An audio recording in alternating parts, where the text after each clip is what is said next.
The school bell shrieks, its metallic cry piercing the silence. It's exactly 1:40 in the afternoon, but the hallways, usually a chaotic rush of students, are disturbingly empty. There are no footsteps echoing on the tiles, no excited chatter, no bursts of laughter, just silence and something else. Something on the floor, small marks, barefoot prints, dragging across the layers of dust, as if a child, small and helpless, was being pulled away against their will. The janitors clean these floors every single day, yet these marks reappear, a ghostly reminder of something terrible.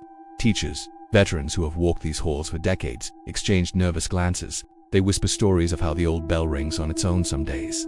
At that exact same time, 1:40 p.m., even when the power is out, they talk about classroom doors, locked tight for the night, found swinging open in the morning. But the most chilling detail happens in classroom 3B. In the last row, where the sunlight barely reaches, chalk will mysteriously appear on the blackboard, scrawled in a shaky, childlike handwriting that no current student or teacher can identify.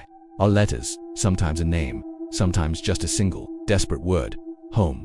The local legend, the one parents tell their children to make them hurry home after school, has a darker origin. Decades ago, they say, a child walked into this school and never walked out. One afternoon they simply vanished. The police searched everywhere.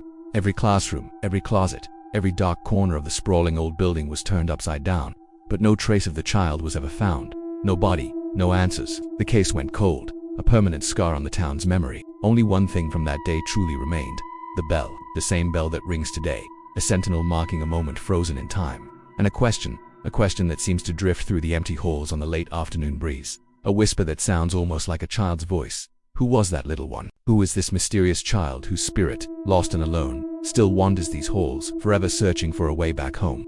Some people who have stayed late, working in the quiet hours, claim they've heard it, a faint, almost imperceptible sound.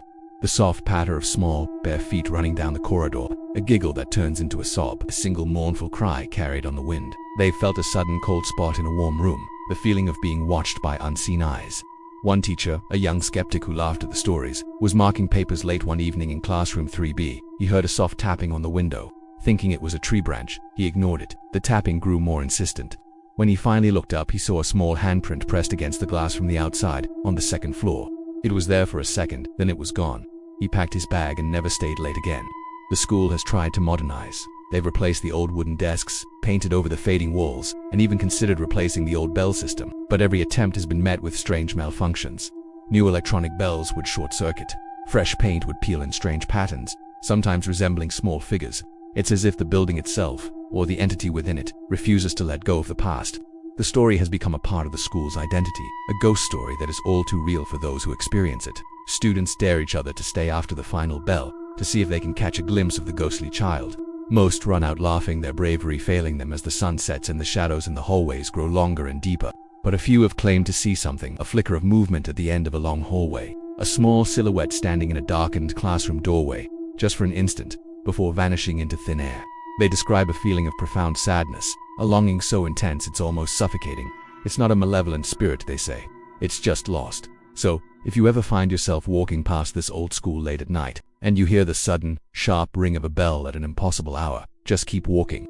And if you happen to glance up at the windows of classroom 3B, don't be surprised if you see a small face looking back, a lonely soul still waiting for a bell that will finally send them home. The question remains, echoing through the decades: who is the child of the bell, and will they ever find peace? Thanks for watching, and if you have stories like this, share them with us. Follow for more.